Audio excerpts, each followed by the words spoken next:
This is not a filter, it's a dirty lens. Isn't it pretty? I'm on day 4 of rest until you don't feel the weakness, fatigue, and nausea that indicate flaring, pushing yourself too far, being in a deficit. And it is day after day of going to bed early and waking up hoping I will feel different, feel what I think of as at full capacity, and just waiting. That's how you move out of the push crash cycle, is you recognize that you're in a crash, and then you stop any pushing until your body rises up to here, and then you do your best not to push yourself down again. It's been a long week of conversations with confidants and therapists and endless conversations within our partnership, trying to grasp what will be the best fit for all of us simultaneously to move forward to a place that's going to really meet our needs and set us up to thrive. Some of the best advice I got was from the parent-child therapist I work with my son, who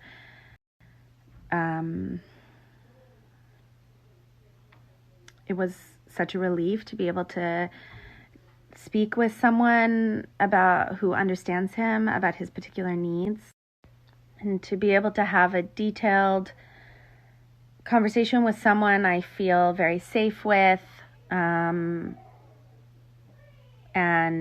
say, how do I move forward thinking about meeting and addressing his needs while not depleting myself to the point where I don't have the capacity to do that for him. And I said, I'm getting a lot of external messaging telling me that the move back into a house we knew before makes the most sense, but I can't make sense of it myself. Can you help me understand if I'm missing something? And at the end of the call, she said, these things you're telling me that you're hearing from other people are a move toward familiarity, and familiarity can be a structure from which you thrive as a family. But what the things I've heard you express to me are valid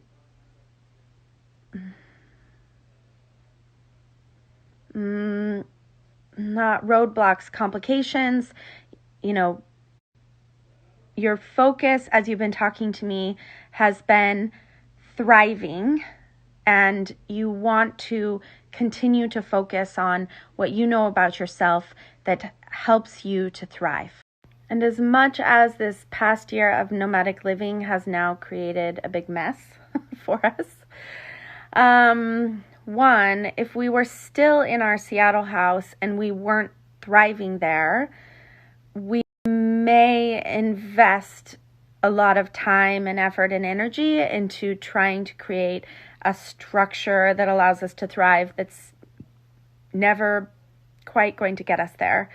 In some ways, in many ways, we have the opportunity to take all of this historical data we now have about where we've lived and how we've lived, both longer term stays and now shorter term stays, and ask ourselves questions about when were we happiest as a family, when were we happiest as a couple, when were we happiest as individuals, what do we know and understand about how and when our children thrive. Taking all of that into account, we are going to be moving to Vancouver, Washington. The proximity to Portland, a major metro area, provides us with things like the resources that I'm anticipating we're going to need after the neuropsych evaluation is finished. We can locate next to a larger school. Small community schools are rough for children who have IEPs.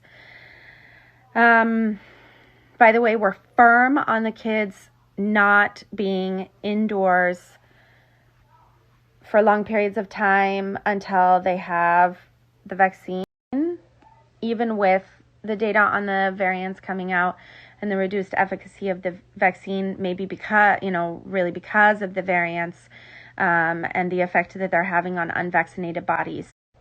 But we have the resources we need to figure out how to safely educate our children while it also not being something that falls entirely on my shoulders. And there's a variety of reasons why Vancouver still sits in Washington, and so there's no income tax. No income tax means significantly more resources to put toward hiring someone to move us in. So many excellent suggestions around home organizers. Someone taught me that there are people who rehome the elderly and are essentially coming into situations where the person doesn't have the physical or the cognitive capacity to do the project themselves. There's so many resources out there for people living in disabled bodies. Camas area. But if you're in that area and have any suggestions or advice, I've already joined a secular homeschooling group in the Vancouver area, as well as a Portland unschoolers group, and both of the talks and that kind of thing is probably going to be Labor Day weekend in September.